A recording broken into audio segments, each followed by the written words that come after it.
I'm Ilya Marchenko. I'm Dennis Kudla. I'm Jesper de Jong. I'm Henry Laakson. I am Francisco Cerundolo, and you are listening to the Game to Love podcast.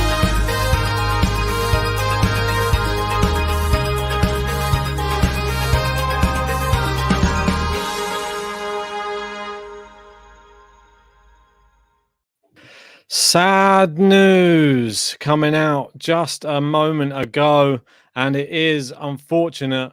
Carlos Alcaraz is out of the Australian Open. He has just announced to the world, we're all in a bit of shock, to be honest. Our world number one suffering from a different injury to the one that kept him out of the ATP Tour finals. It is a leg injury this time, and we will not be seeing him in the first Grand Slam of 2023. JG, we're here to discuss it. I'm very disappointed. How are you feeling? I'm absolutely gutted, mate. I was really hoping to see Alcaraz at this year's Australian Open. The reason being, I don't just look at him as the world number one. I look at him as a massive contender to go on and win it. And unfortunately, that is not going to be happening now because he's not entering. He's pulled out for an injury. Like you said, it's a different injury to what he sustained prior, which left him out of the Tour finals. And I'm starting now to look at the rest of the field, and the one man I'm sort of edging towards is not Rafael Nadal, it's Novak Djokovic. I think he is the person who benefits the most out of this news. As you can see, I think he's won like 16 or 17 of the last 18 matches. Rafael Nadal, look at his last 6. He's lost pretty much, I think, all of them, apart from one, which was a dead rubber against Casper Ruud. Everything's pointing towards Djokovic winning. I know Medvedev at the moment is performing a little bit better, but it blows this whole Australian Open wide open. I truly, in my heart of hearts, thought Alcaraz was maybe going to win this Australian Open.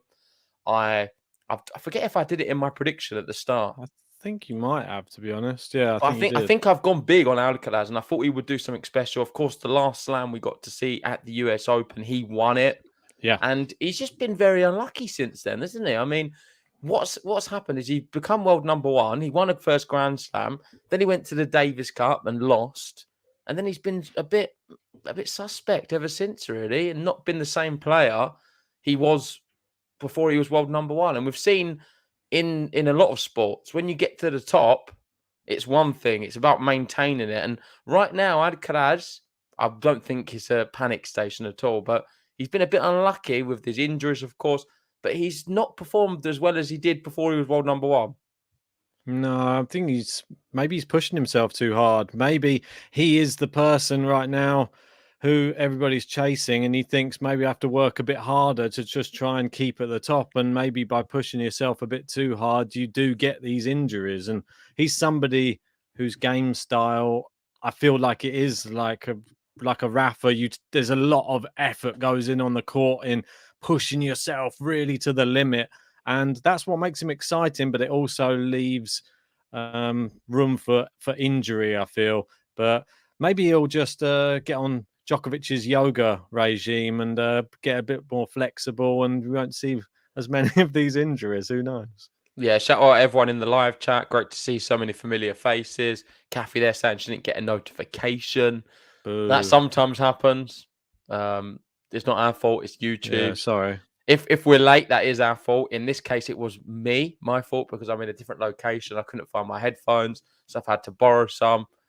But we are here now, and we are talking about this big news. So let us know in the live chat right now. What do you make of this news? Carlos Alcaraz, one of the favourites for the Australian Open, is out. And when I say one of the favourites, he was the second favourite to win behind Novak Djokovic. He was very close with Daniel Medvedev. He just edged Medvedev to win the Australian Open. So it's not like just a young kid who shows a lot of hope and promise. He's just won the US Open. A lot of people were backing him, myself included, to go on and do very well. So it's a massive loss for the event. Last year, we didn't get Djokovic there, who was the world number one at the time, I believe. We're not getting the world number one this time. So that's 2 years in a row with no world number one playing in Australia. I think the one thing that we're missing as well here is the fact that Djokovic wasn't able to play the US Open, So we weren't able to see Alcaraz versus Djokovic at a hard court slam. And now Alcaraz won't be playing the Australian Open. So there's no chance of Alcaraz versus Djokovic here either. And I think that's one matchup we'd love to see. I mean, I can't wait to see those two play. And hopefully we'll get to see them play. Well, they might not be able to play in the US this year either. I don't know. So it could be a whole nother year until we get to see Djokovic Alcaraz at a hard court Grand Slam again, which that's for me is really disappointing. Yeah, we got Western in, saying I didn't think Alcaraz was going to win the Australian Open, but I expected at least a semi-final. This is really bad news for Alcaraz's future career. He hasn't played since losing badly at that exhibition. Like I said at the start of the video, since he become world number one, he's been a bit unfortunate with injuries, and he's not really been putting together too many results. And it is a little bit disappointing, but I'm not too downbeat on it. I know he's going to be back. I know he's going to win multiple Grand Slams. I'm just hoping it's not going to be a career like my favourite player, Rafael Nadal, where the whole career there's another injury and there's these big events he's going to be missing out on at his prime years and prime opportunities due to injury. But that's life, and we'll have to wait and see on that. Of course, touch wood, it doesn't happen. So this is the statement he put out. He said, when I was in my best moment of the preseason, I injured myself in a fortuitous and forced gesture while training. This time in the you've given me this one, have you? Did you not fancy reading it? Semi-membranous. Okay, the semi-membranous muscle of my right leg. I had worked a lot to reach my best level in Australia. Yeah, exactly. And he goes on to say, there's a second part. There we go. Unfortunately, I won't be able to play either the Care A2 Plus Kooyong or the Australian Open. It is hard. It is a hard moment, but I have to be optimistic, recover, and look ahead. See you in 2024, and that's like the worst thing to see from such a young player, the world number one, and somebody who just won the last Grand Slam that we saw as well. What do you make of that? Yeah, it's just heartbreaking because I truly did believe he was going to maybe win this Australian Open. But I think now the best thing to talk about is what does it mean for the whole event? Because I'm looking at it and I just don't see a way past Djokovic now. As boring as it sounds, the bookies have him at evens to win the event. Medvedev's at 6, Rafael Nadal at 11, Kyrgios at 13, Sinner 17, Tsitsipas is below Sinner at 19, Felix 21, Ruud 26, and Holger Rune 26, Zverev 34. That's worth a go, surely. 34 for Zverev. That's mad. Yeah. Holger Rune and Casper Ruud and Felix, 3 young players, all favoured a lot more than Zverev. Well, that's another player. I know that he always sort of misses our estimations is Casper Ruud, and we've underestimated him before, and we're probably going to do it again. Could he be a surprise person? He doesn't want to be playing Alcaraz. He said, I don't want to play any more Spanish players. Well, that's one less person he has to play. Someone he hasn't done too well against, which is Carlos Alcaraz. He won't have to play him now. Could we see Casper Ruud making another Grand Slam final due to the omission now of Carlos Alcaraz? Other big news with this, what's happened for those listening. Thanks, Gene, for pointing this out. So Djokovic will now be bumped up to the number 4 seed, which will mean he wouldn't have to face Rafael Nadal before the semi-finals. So we're not going to see a repeat of what happened at Roland Garros, where Rafael Nadal played Djokovic in the quarters.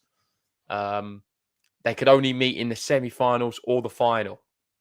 That's great. We did that sort of didn't kill the tournament, but as soon as they got picked on the same side, you just thought, oh, come on. We wanted to have like a bigger semi-final or final or something like that. Quarter-final, you just lose one of them early on, and we don't want that, do we? So, listen, I'm a bit of a pessimist when it comes to Rafael Nadal at the moment, I must admit, but the way I see it going is I don't think it matters. I think if Rafael Nadal was to play Djokovic in any round, he's going to lose at the Australian Open. I think Djokovic, I have a bad feeling that it's going to be far too strong for him in Australia specifically.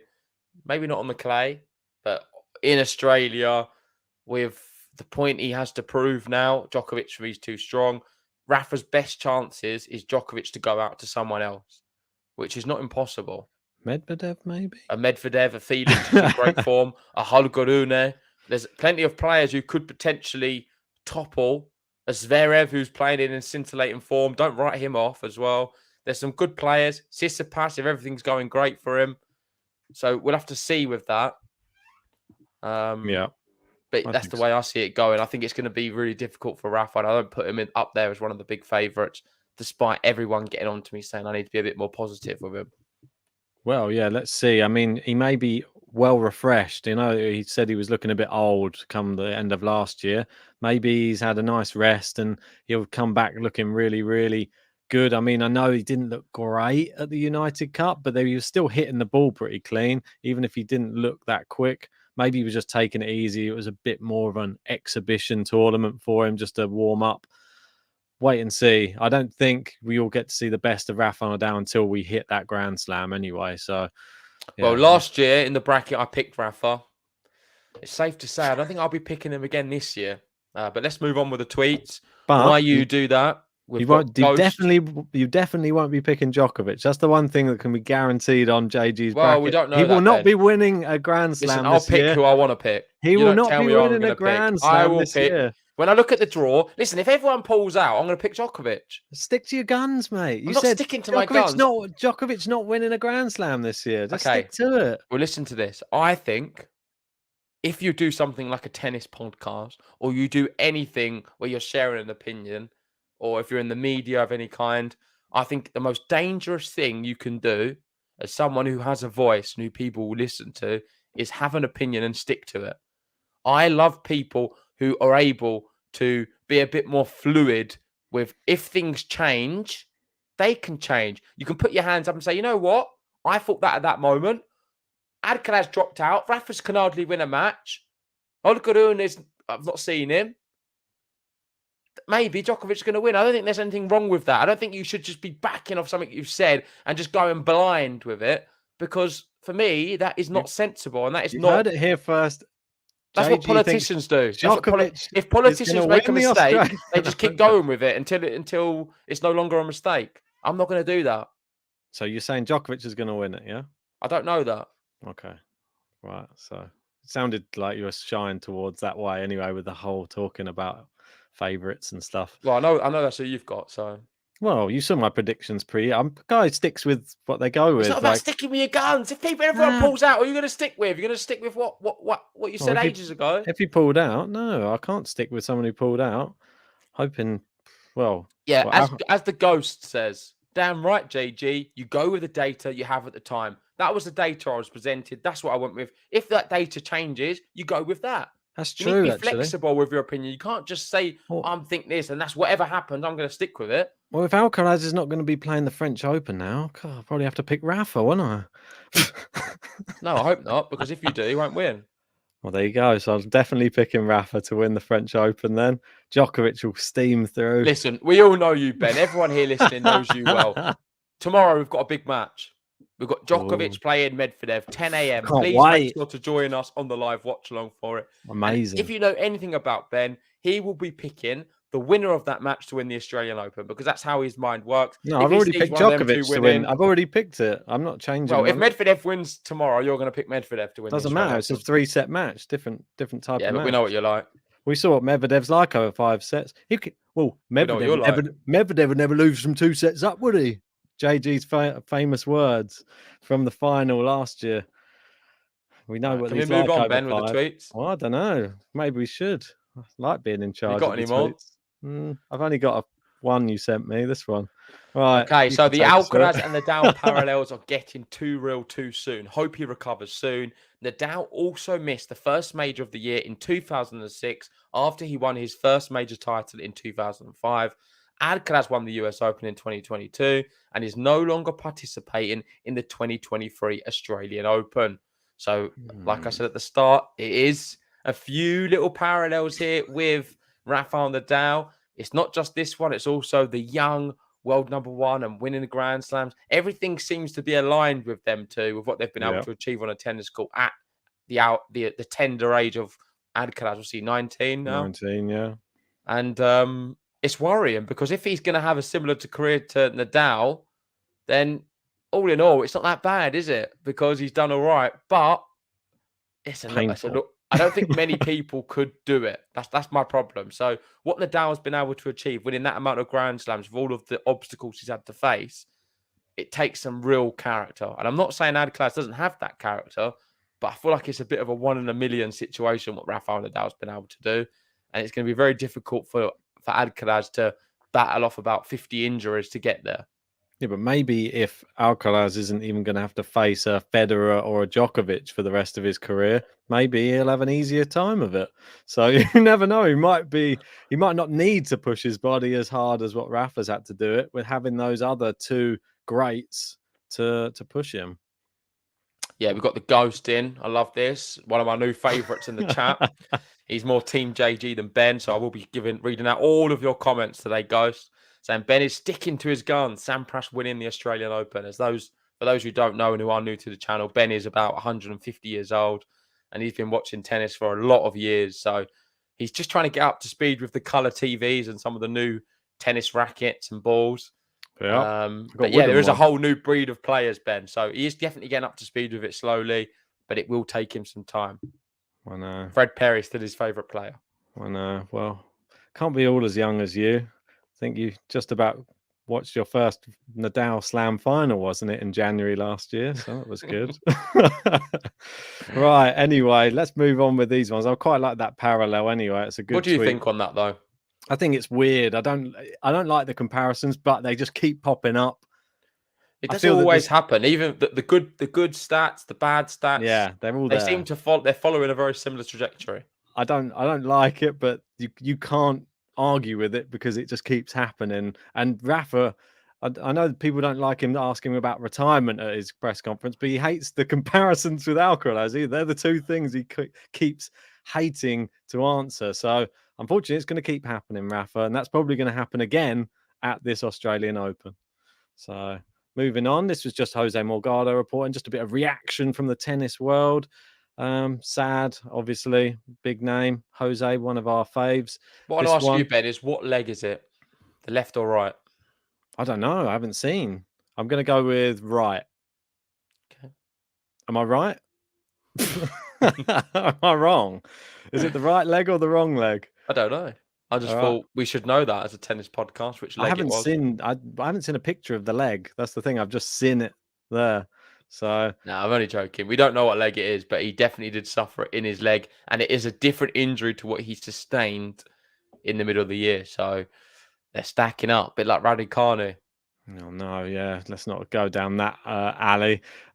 This one, just obviously speaking about the fact that he's had to miss two big events with two injuries, obviously ATP Tour finals and the Australian Open, both of them he was world number one at as well. And he's been very unlucky since he's been world number one. Yeah, most definitely. And this one, just to talk about it, yeah, obviously that would have been his first Grand Slam as world number one. I think that is really sad because I want him to actually be world number one going into a slam. Hopefully he'll still get the opportunity this year, I hope. I think it makes a massive difference. I think being a world number one going into a Grand Slam makes a massive difference. Not for the psychological and the mental side of things, just purely because of the draw. I don't know what it has been, but in recent years, the world number one, in theory, should get the best draw, but it has actually worked like that. Yeah. Because it doesn't necessarily have to work like that. So if you've got some really outlier players, like I say, Kyrgios, who's 100th in the world, like he has been in recent years, or some other good players, Karatsev when he was a bit far down, it can still be challenging because you could, as a world number one, draw one of them players early. But the way it has gone in recent years, it has been that the world number one has had a good path through. Let's look at sort of the Australian Open last year. Djokovic, of course, was the world number one for the Australian Open. Wasn't allowed in the country, got deported, didn't play. Kecmanovic took that position as world number one in the draw, and he went for a few rounds. So I don't think he would have got for a few rounds if he was somewhere else. So it is important. And now, who is going to be the world number one? Is it going to be Ruud or Nadal? It's a good point. Part of me thinks it's going to be Casper Ruud, which if that's the case, well, he's not going to be world number one, but he might be number one seed. Yeah, I get what you're saying. It's going to be very interesting. Yeah, while you're looking that one up, let's go to the live chat and see what people are saying. Kathy saying, did this announcement just happen? Yes, I mean, it was, I'd say about half an hour ago, something like that. Very, very sad. All the reaction that's coming out online, obviously, a lot of people very upset. I'd say the tennis world were just starting to warm to the next breed of tennis, which is Carlos Alcaraz. And now we're not even going to get the chance to see our latest Grand Slam champion. And, well, Casper Ruud, he's probably licking his lips now. He's thinking, cool, I might have a chance now at this one. I don't have to play Alcaraz on the way. The reason why I asked that question, Ben, is because it's interesting. So there is currently Rafael Nadal is second, like I said, but Casper Ruud could become the second seed if he gets to the final. Interesting. Yeah. Definitely. So we'll have to wait and see. I'm not going to play too much of a factor. We've got Gina saying if Ruud makes the final, he will be number one. Well, that's impressive. But regardless, I hope Rafa is the number one seed for the Australian Open. I really do. Because I think it will help him out. We'll have to have a look to see where Kyrgios is in the draw. Then we'll find out who's really benefiting from their seed position. Anyway, let's move on to the next one. This one, with Alcaraz out from... Oh, is this the thing we were just talking about? With Alcaraz out from the Australian Open world number one spot, could be decided between Djokovic and Ruud. Both of them didn't play last year's edition, and all of the points are up for their grab. So that's a really good point as well. Brilliant. I mean, Djokovic, obviously, but Casper Ruud, yeah, you've just been speaking about him. I think it's just everything's just playing into Djokovic's hands, if I'm honest. He's evens now with the bookies. He's in the best form. I think the event he's playing at the moment, is it what Adelaide. Is it? Adelaide. I think he'll win Adelaide. I think he beats Chapo, Medvedev tomorrow. Chapo wasn't even a match, was it? He's pumped, man. Easy. The fans are out for him as well in the Australian Open. There's a lot of support there for him. It's an event he loves. It's his favourite slam with Wimbledon. The stars are aligning, and if it is to be that he wins the Australian Open and then becomes world number one, you've got to take your hat off to him. Yeah. From where he was last year to then going back to the event, becoming world number one and winning a slam. Fair play. What a player. I think most people, I read through all of the predictions that were coming through on our comment section, and I think most people said Djokovic for Wimbledon and for Australian Open in this year, which I think was a common thing to pick, obviously. But now we're sort of looking even more likely. But never say never. Grand Slams aren't easy. You have to beat everybody. Who knows? There could be a surprise package like with a Karatsev when he was playing well. They could have Holger Luna. Zverev might cause a shock. Berrettini, maybe. Musetti bringing it home. Well, Musetti, yeah. Another person who yet to do it over 5 sets, really. But good player. He's playing well at the minute. Yeah, big up Lorenzo Musetti. I predict him to have a really good year. I've got him in my end-of-year top 10. I think he's going to crack the top 10 next year. Lorenzo Musetti, big year coming up. Jack Draper, maybe? Yeah, and I'm going to call it early. Musetti's going to get to the quarterfinals at least. If he has a nice draw, he's getting to the quarters of this. That would be good. I mean, for me, I would love to see him. And I'm going to be supporting him all the way. At the French, I would love to see him do really well there. I feel that's where he'd really come to life and we'll get to see the best out of him. But let's not get ahead of ourselves. Let's see him do well at a slam in a 5-set match. If I see him really dig deep, because as Lewis says, Musetti could be 6-love, 6-love, 5-love, and then bottle it. Yeah, I'm not getting carried away. If I see him dig in and he comes back, he's a quality player, but he can't get over the line. Yeah, he's not got. I don't fancy him against Djokovic. Do you? I don't fancy him against Alcaraz in a 5-set match either. Like those people have that mentality. I feel like any top 20 player in a 5-setter. I don't know if Musetti's got it. I think Khachanov comes back as well. Yeah. Kyrgios. It's not actually Khachanov, it's Khachanov. I apologise to Karen. Sorry, Gary. I know you want to. I'm trying to teach Ben as best as I can. I'm always learning every day. It's not Hachanov then. Hachanov. Hachanov. I was watching some commentary today. Oh, It's quite fun. that was A good. bit of Hachanov versus Medvedev. Have to change his Good button match. now. Karen Hachanov. Okay. And anyway, let's move. I think that's the last tweet I had. I was going back and obviously looking at last year's Australian Open for Carlos Alcaraz as well. And we remember he went out in that 5-set match to Matteo Berrettini, who was the eventual semi-finalist last year. It obviously went out to Rafa in 4 sets. But that could have been a good year for him last year, couldn't it, Alcaraz? I mean, if he got past Berrettini, he could have been the one playing Rafa in the semi-final. I mean, who knows? It was one of those crazy things. It was such a close match against Berrettini. But do we put anything on Berrettini maybe in this tournament? Got to the semis last year in good form? Definitely. The reason being, in recent years, Berrettini has only lost in Grand Slams to Rafael Nadal and Djokovic. Yeah. Nobody's beaten him in Grand Slams. That says everything. He's a big time player. He can play in the big match as well. And with that serve, if it's popping, he's a difficult player to beat. I think it's quite fitting. I bring this up. I'm going to try and share my screen. Apologies if it lags a little bit. I'm not at my usual setup. But it is some of the odds. Can you see that all right? Yeah, maybe I'll take the overlay off and then we can see it. Or have you got a load of tabs showing? No, it's okay. I'll tell you what I can do. I can adjust that myself. Okay, just shrink it a bit so we can see the names. Pull it over. Just tell me because I can't see the screen. Is that better? Keep going. Keep going. Try and drag it to the right a little bit. It's great for the audio. That'd do. Yeah, we can see that. You can see the names. So you can see there, Djokovic, massive favourite now. Then Medvedev, then Nadal. Kyrgios. Let's quickly talk about Nick Kyrgios. He's pumped for Grand Slams. Final of Wimbledon.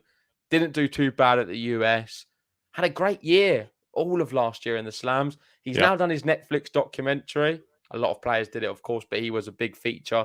And I hear that he is going to be featuring in episode 1 alongside Liam Brody, by the way. Liam Brody is making episode 1. So I am really fascinated to see how he does, of course, in Australia, the place where he won the doubles last year. Is he is he up there as like a second favourite? Do you put him above a Medvedev, the guy he beat very easily at the US Open? He's going to have all the crowd on his side, and he's driven. And I know you're shouting out Musetti. I've got Kyrgios in my top 10 at the end of this year. So you're going Musetti. We both sort of went for something different. I think Kyrgios is driven. He's already said he intends to play the French Open this year as well, which he doesn't normally do. I'm excited. I think that he could be the real surprise package that Djokovic might want to be worried about playing, because if the crowd is all on his side and he gets the place rocking, anything can happen. I'm quite interested to see if he comes up against Tsitsipas again. I'm perfectly honest. I'm hoping we get Kyrgios Tsitsipas yet again at a slam and we get to see more drama. Yeah, we've got Gene in saying Kyrgios currently has an ankle injury. I wasn't familiar with that at all. Matthew also saying he's not fit at the moment. He can turn it on. I still wouldn't write him off. We've got the Compliment King in. How are we doing? Great to see you. Happy New Year to you. Saying Nadal or Kyrgios. I really am not big on Nadal. I really am not big on him. Some people say I'm playing reverse psychology and I'm bigging up Djokovic so much because I don't want it to happen, and I'm underplaying Rafa, so then it doesn't make the blow so bad when he goes out early. Maybe. I don't know. But this is just how I feel in the moment. I'm on here speaking live, my thoughts in its rawest form. And I generally believe Rafael Nadal is not going to do very well at the Australian Open this year. We'll wait and see come the draw preview. You might suddenly get a second wind. Well, I might put him for a few more rounds than you, that's for sure. Wait and see. Maybe I'm underplaying it because I want you to put him out early, and then I'm going to back him to win it and sneak in and take the bracket. Yeah, I mean, it's happened before, and maybe I'll have him playing Karatsev again. Who knows? Look at some of these odds here, mate. So Holger Rune at 26, Zverev, Berrettini, Fritz all at 34s. What's the odds? Berrettini and Zverev, I think it's some good money there to be made. What's the odds, just for out of curiosity, each way on Casper Ruud to make the final? Because that he's made a few finals now, slams. He's made the Tour Finals final. Who's to say Casper Ruud couldn't get to another Grand Slam final? Again, he's got a lot of points to gain as well. Going to have a lot of incentive. So no, I think it'd be worth a punt. Casper Ruud makes the final. It's probably half this odds, so it's about 13-1 or 12-1. It's not bad to make a final. I don't know. I'm not sure about that. Berrettini, yeah, that's just quite interesting to have a look at. Of course, we are going to be doing a lot more videos and previews regarding the Australian Open.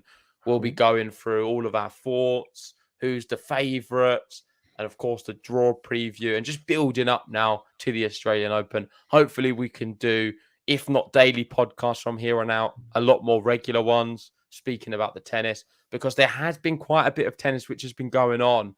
And shout out to David, who's been doing some of the streams. Cheers, and also David. Cavi. They've been doing an excellent job on them streams. And we are going to be back in action tomorrow. And I believe Ben's going to be doing the Medvedev Djokovic one. Unfortunately, I'm unable to because I won't have the laptop. But 1 sec. There'll be, so just to show you guys what's on tomorrow. So yeah, we do have, it will be kicking off first. David will be covering this one. So make sure to join David for Tsitsipas Berrettini. I mean, this could be a potential matchup at the Australian Open. Who knows? That would be really exciting. And then after that match, yeah, like you said, Djokovic, Medvedev, we could see that one at the Australian Open too. Both of them, I think, are crackers. Make sure to join us for both of those matches. I think it's 6 a.m. in the UK for Tsitsipas Berrettini and 10 a.m. in the UK for Djokovic Medvedev. Yeah, you don't want to miss it. I think it's going to be a really good taster, especially this one on the screen there for the Australian Open. Two players who are now the number 1 and 2 favourites to win it. We've seen finals disputed by them at the Australian Open before the Rafa one. It's going to be fascinating. I am really getting excited. Of course, this is a devastating podcast with Alcaraz pulling out. And we've spoke about that at the start of the video. So go wind back if you want to hear us talk about Alcaraz. He's going to be back. He will be back to his best. I'm hoping he's going to be fully fit for sort of the clay court swing, because I'm hoping he can do some damage in some of the Masters events. He did very well in Madrid last year. Maybe if he does something in Rome and Roland Garros, that'd be quite cool. But let's just go through some of the matches which we've been unable to do a draw preview for, and just go through and talk about some of the results and some of the standout performers. And the first name I want to go to is Sebastian Korda. He is a young gun. He comes from a sporting family of greatness, with his sister being an excellent golfer, I believe world number 1 golfer she was for some time. And Korda, he's got the bloodline. He's got the tennis as well. He demolished Sinner 7-5, 6-1. Someone impressive. Who's got off our radar for the top 10, because he could have made easily a claim to be inside that top 10. He's good enough, that's for sure. Medvedev, he seems to be back in his rhythm again. He's starting to play a lot better. And some of the rallies against Hachanov, I watched the highlights on Tennis TV, was excellent. I thought Medvedev was playing great, and I'm excited now how tomorrow's going to go against Djokovic, who's also looking like the best player in the world at the moment. Let's be honest. Novak Djokovic looks like the best player in the world.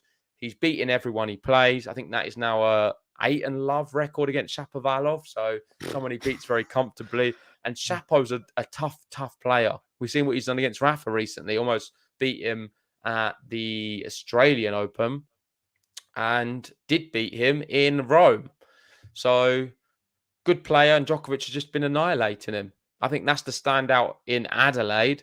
In Pune, Karatsev, he was doing some things and getting back to his best, but was defeated by Griekspoor. And Bonzi, he turned it up.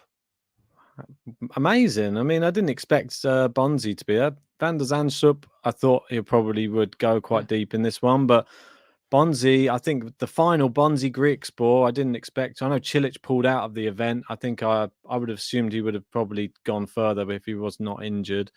But yeah, Bonzi, could he be a surprise person for 2023? Somebody who's always lingering around like the top 50-ish mark.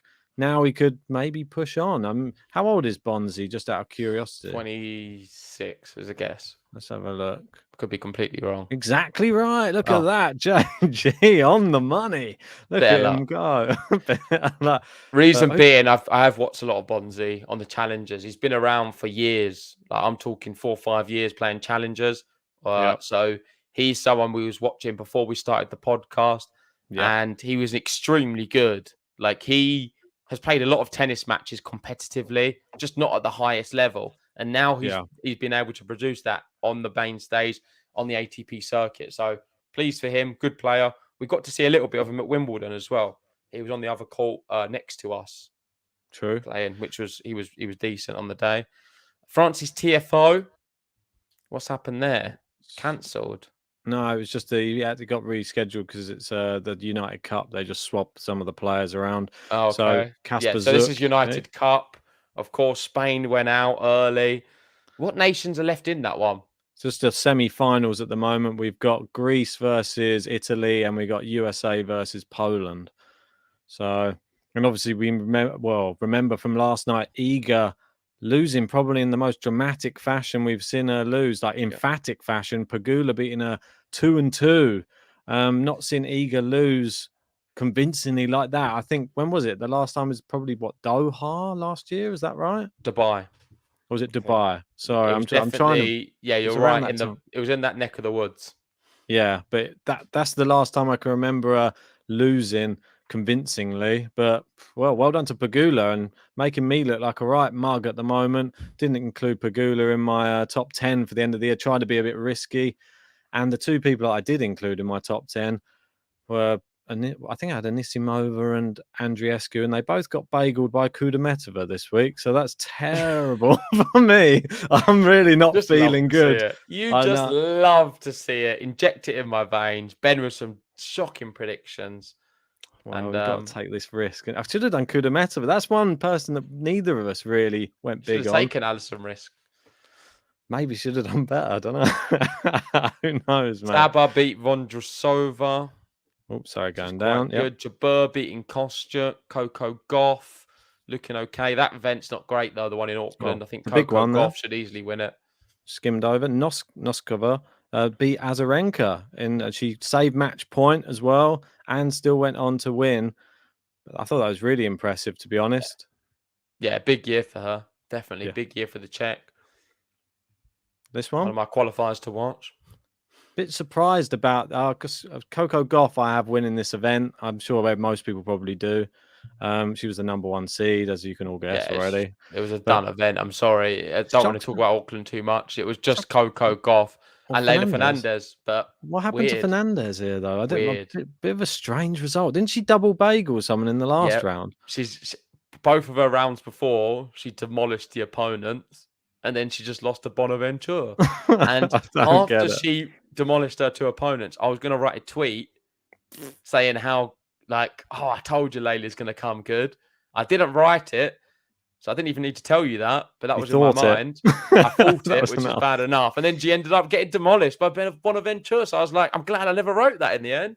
But now I've just announced it to everyone anyway. So I'm still an idiot. We got the United Cup here. We just mentioned, obviously, the Iga result and Trevisan beating Sakari. I mean, that's a surprise as well. Look, 7.5. God, imagine if we got on that one. Two massive underdogs here. Imagine that double. Sakari, I'm sorry. It's just poor. I see Sakari in the trailer of the Netflix documentary, and I forget the exact words she said. She's like, I want to get to the very top. I want to be future world number 1. It's like really dramatic with all the music. And I was just watching it it sounds great for people who don't know tennis, but I know who you are. I know that you're semi-final Sakari. You're not going to be world number 1 if you don't win things. And this is in the semi-final as well. It's a semi-final against Trevisan. Stop being semi-final Sakari. I'm sick of it. And then going on Netflix saying you're going to win it all and how you're going to be world number 1. And this, listen, great for the documentary, great for herself, great for the motivation, great for the hype. It's not true. It's not realistic. She needs to sort out her mind to be able to win semi-finals because there's no way she should be losing on a hard court against Trevisan, who's a clay court player. No, totally agree with that. Trevisan, yeah, I think she surprised herself in this match as well. She looks like pretty pumped up, though. She looked like her box was really giving her a lot of encouragement. I watched a few of the highlights, so fair play to her. She's like probably one of the shortest people on the tour as well. I think she's 5'2", is she, Trevisan? So to be able to win tennis matches from, like, I admire Schwartzman on the men's side. I think Trevisan's the equal on the women's side for some reason, and I think that they're both like really exciting players. But I didn't really see Trevisan winning on hard court. But there you go. I don't think there's any others to really speak just about. quickly, Gene, they're saying Trevisan's best hard court win was versus Siniakova, so that just puts it into perspective. Yeah, it's terrible, really, from Sakari. We've got Huang in saying, speaking of the documentary, thoughts on Kyrgios thinking he's the next big thing. Well, I know what you mean, but he was hyped. I think it's all like that. They're trying to sell something at the end of the day. Yeah, like they want people to watch it. So it's in a trailer. You're going to see more of that. I don't think it's actually aired yet, but it's going to be airing in the coming days. So looking forward to watch it. And I mean, Kyrgios can talk more now than what he ever could do before, because his actually results on the court has backed it up. Last year he was pretty good. So if he wants to talk his trash, then fair play. Let him do it, because he's been putting in the results. We've got the Compliment King and saying, side note, speaking of age, when are you two's birth anniversaries? Mine is tomorrow. Birth anniversary as well. Happy birth anniversary for the Compliment King for tomorrow.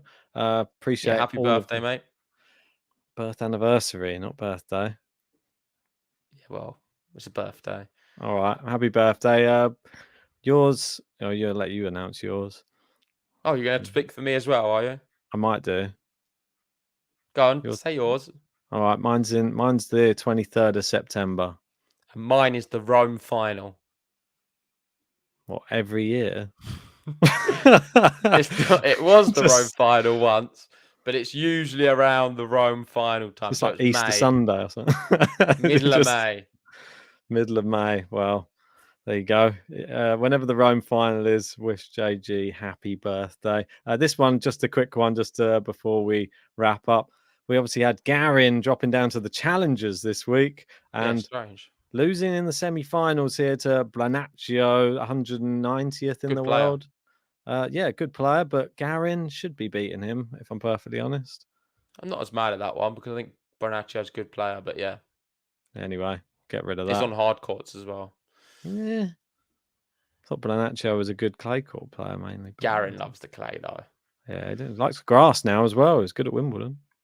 But anyway, that's enough of them results. We will be back to speak more tennis very soon. Please join us tomorrow for some live watch-alongs. We've got the big one, Novak Djokovic versus Daniel Medvedev. Whoever wins, Ben will be picking to win the Australian Open, because we know he is boring Ben. Whoever wins Rome, he has winning Roland Garros. We know what he's like. Boring Ben will be back. All we know that JG will flip-flop his way and change his mind, and he'll never give us an actual sticking to his guns decision. He's proved it already once with his Rafa to win Roland Garros, and now he's just going to go and change and pick Djokovic to win the Australian Open. I'm sticking with mine. Don't listen to him. Anyway, let's wrap it up. Terrible news for Alcaraz. Please come back soon. Please come back soon, because I love watching Alcaraz. And I want to see an Alcaraz versus Djokovic match on a hard court very soon, because I think they can produce some special moments. But thanks for watching, everyone. Please, if you haven't already, hit the like button. Support Game to Love by subscribing to the channel. This year, we're going for 50k in the Australian Open. And we'll see you very soon. Thanks for watching.